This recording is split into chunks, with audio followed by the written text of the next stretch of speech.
Welcome back, Boise Entrepreneur Week. We're here live at Trailhead, and I'm very excited to keep the momentum going for the day. I do want to take a moment and let everybody know that right now, going on at Jump, you can stop down and join the Investors Choice Conference just a block away. It's a great opportunity to network with other entrepreneurs, startups, founders, and certainly some investors that have come into Boise to kind of get a flavor of what's going on. So go down to Jump. Following that at 5 p.m. will be Dave Melter, who was here last night for the 2-minute drill. He's going to do a meet and greet with founders and get to know our ecosystem. And so it'd be a great chance to shake his hand and hear about his TV show and the 2-minute drill. Immediately following that is our block party night. So lots of chances for in-person networking and meeting other people in our ecosystem. But before we get to any of that, I'm really excited to be joined by Joni Kindwall-Moore of Snacktivists. So Joni has a long history with us. Yeah. Joni was our first trail mix winner in 2018, and Yes. we're really excited to welcome you back to Boise to Thank you. check in with you and hear how things are going. It's awesome to be somewhere in person, talking to somebody like live in person. And I have a real heart for what you're doing here and the impact it makes on Idaho. So thank you for having me. Absolutely. Well, just for our viewers who maybe didn't participate in 2018 or kind of know much about you, so it was a few years ago. Well, it's funny because we had Megan Lacey on, who was the other pitch competition winner that year, and she was telling us her story, and I was like, man, this really was like a couple years ago. Yes, Like, this is 3 years ago now, A lot has right? happened. Right. And I feel like with everything, the events of 2020, it even feels longer than usual. So. Right. So let's start by telling our audience about who you are and what you make. Let's start there. So I'm Joni Kindwall-Moore, and I am the founder and CEO of Snacktivist Foods, and we make a line of grain-based foods that are delicious, better for you, and better for the planet. And so when I did trail mix the first time, we had just started our company. We were really new at that point and very excited about going into finished product goods. And we're still excited about our finished product goods line. But with COVID, what did people start to do? They started baking. They stayed at home and they baked a lot. So we ended up doing one of those rapid pivots that you hear really cool stories about, and literally took thousands of pounds of food service baking mixes and put them into bags and sold them on Amazon. That's amazing. So yeah, and so that really changed our business trajectory. And like so many people, we had to pause and pivot and survive. And we've really grown as an organization, brought on some fabulous team members, and we're gearing up to really take off and have pretty intense growth over the next 24 months. So that's amazing. So something I want to drill into a little bit more that you brought up is, when you were pitching in 2018, a big part of why you kind of rose to the top in that pitch is you've really dialed in the sustainability of a product. And as we think about the CPG market and food products for the future, right, this understanding of how to have less impact on the planet, how to make healthier choices for consumers, and nothing about this packaging tells me that I'm sacrificing. Yes, right, at you're all. definitely not. Right, and I've had your stuff before. Yeah. It's delicious. You're not sacrificing when you eat it, right? We really like our customers to feel like they can have their cake and eat it too. Right. We call it conscientious Is that indulgence. a tagline already on here? Well, Let's we be call honest. it conscientious indulgence. It's like, okay, I'm going to enjoy this. I don't feel like I'm sacrificing, but it satisfies my dietary needs. Right. Our line does check those boxes: vegan, plant-based, gluten-free, all of that good stuff. But also I'm having a significant footprint impact on the planet. Right. And we're really passionate about that. And that's taken us a couple of years to really develop. Like, we were talking about it 3 years ago, but we really weren't able to do it yet because it takes time to develop those kind of back-end robust systems. And I'm really proud to say that this year we actually are really starting to do it. It's super exciting. So I'll tell you a story, which we'll pretend is the first time I've told you this story. But so after you pitched in 2018, I had been working on this idea of a micro farm for myself. And I heard you pitch The next year, I heard Kate Stoddard pitch. Yeah. And I pulled the trigger on this microfarm as Love it. a way to like personally have more sustainable living in my life and the people around me. And I want to tell you weren't the reason why I made that, but I remember hearing your pitch thinking like, you know what, like walk the walk. This is something I care about. High five to that. That's amazing. I should do this, right? Yeah. This is something. So I just want to tell you that your pitch and watching you, kind of go on the store shelves of Albertsons and work on your product, while it's a very different Nice. thing, I love that. I was very inspired. Okay, So- that makes me so happy because that's part of what we're trying to do is create that movement that thinks about those kind of little differences every day, Yeah. like just what you eat for breakfast. I mean, 365 days later, it can actually make a big impact. Well, and we know that the stretch to make some of these choices that are healthier for our planet, healthier for ourselves, it's not that big of a leap, especially when we know, climate change is kind of bearing down on us. Yeah. The ancient grains that you guys talk about and the way that you talk about why that's so helpful for farmers and how a field maybe doesn't have to furlough the same thing. And like there's a lot of benefits there that as long as you can turn it into a product as you have, like it's huge. It is huge. And, a lot of the farmers that we work with, they're very serious about making this transition to more diversity in their crop rotations because that's, at the end of the day. It's more money for the farmer. It's more profitable for them. Yeah. It's better for the soil. It helps develop the root systems, and that's where we get that carbon drawdown piece. And so there's a big climate impact there. Mycelial networks that get built. All Yeah, that it stuff, preserves water, so it limits the water contamination in our waterways. And one of the missing pieces for them is like, how do I add value to this crop rotation? Like, can I grow this crop and have it have a profitable value add? And so we come in and we say, yes, if you want to start cycling in more sorghums and millets and tufts, especially people who have had a sudden irrigation restriction, like farmers who get the notice that says, we're cutting down your water rights and you're only allowed to take 10%. And they're like panicking because they don't know what they can grow. And we're like, hey, look, this is a drought. Almond trees. Not almond trees. And no offense to the almond product makers of the world.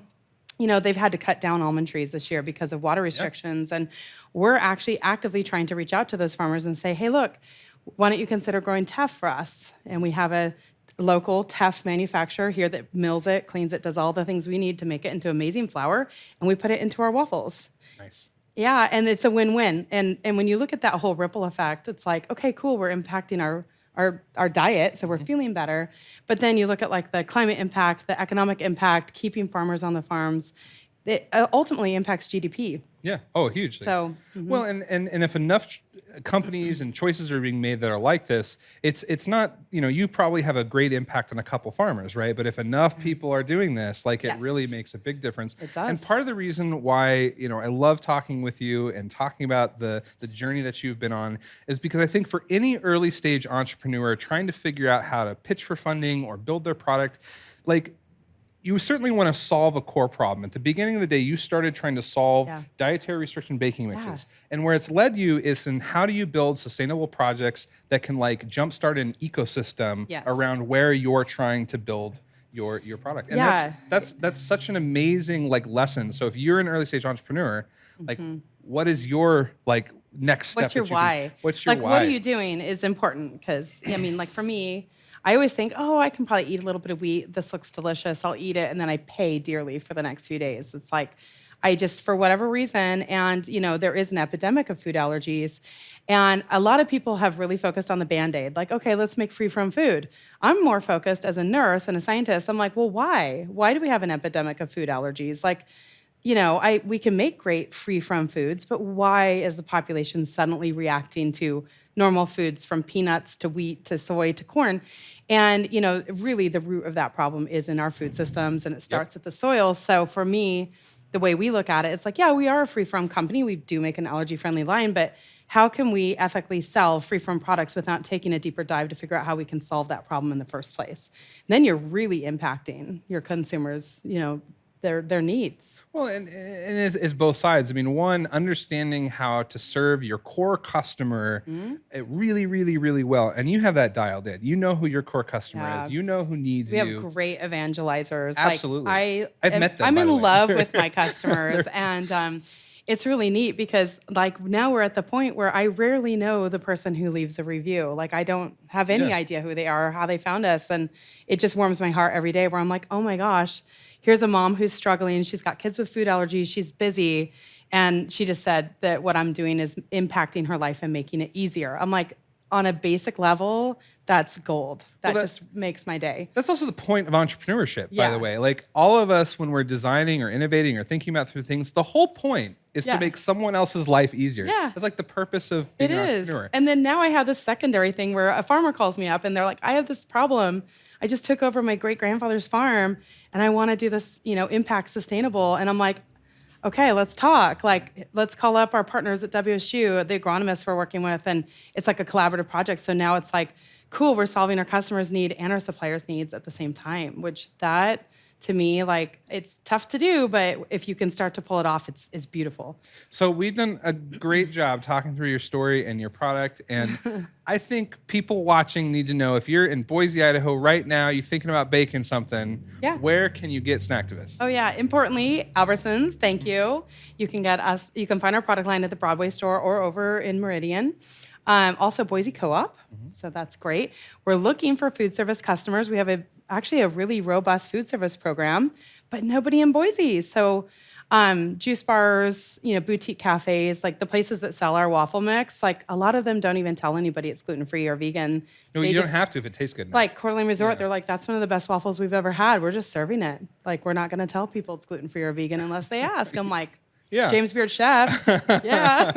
Nice. So while we have you here, and we know you've taken all these great steps, and certainly the relationship with Albertsons and getting you on board there was a huge, it's a milestone. It was a huge milestone, especially for any early CPG company. Like being able to do that is amazing. So right now you have the Boise Entrepreneur Week audience right here in front of you. What do you need for Snacktivists to take it to the next level? Well, what's really exciting is that we recently were invited to join larger distributors, KeHE, Unify. They're really the big boys that run the better for you NOSH category in grocery.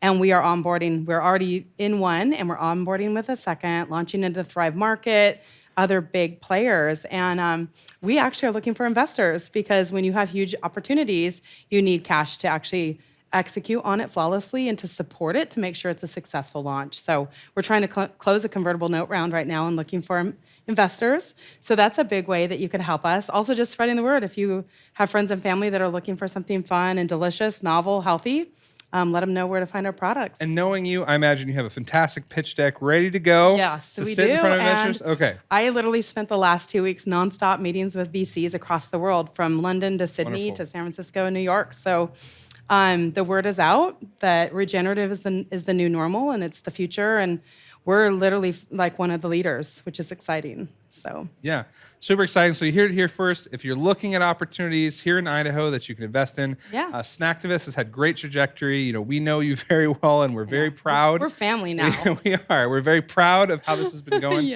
I really want to thank you so much for coming down and talking with us. I'm really happy to be here.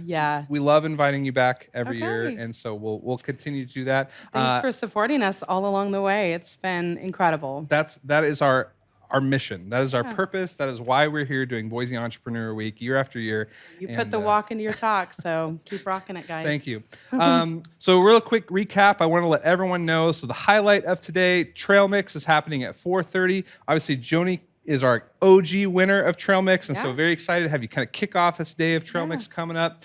5 p.m. at Jump in person. You can meet with Dave Meltzer with a 2-minute drill. Very excited. He took the trip up to Boise here to judge our 2-minute pitch competition last night. 6:30, the Trail Mix winner will be announced, and then 7 p.m. block party with bands Wend and Seago. So really excited for the slate of in-person events tonight.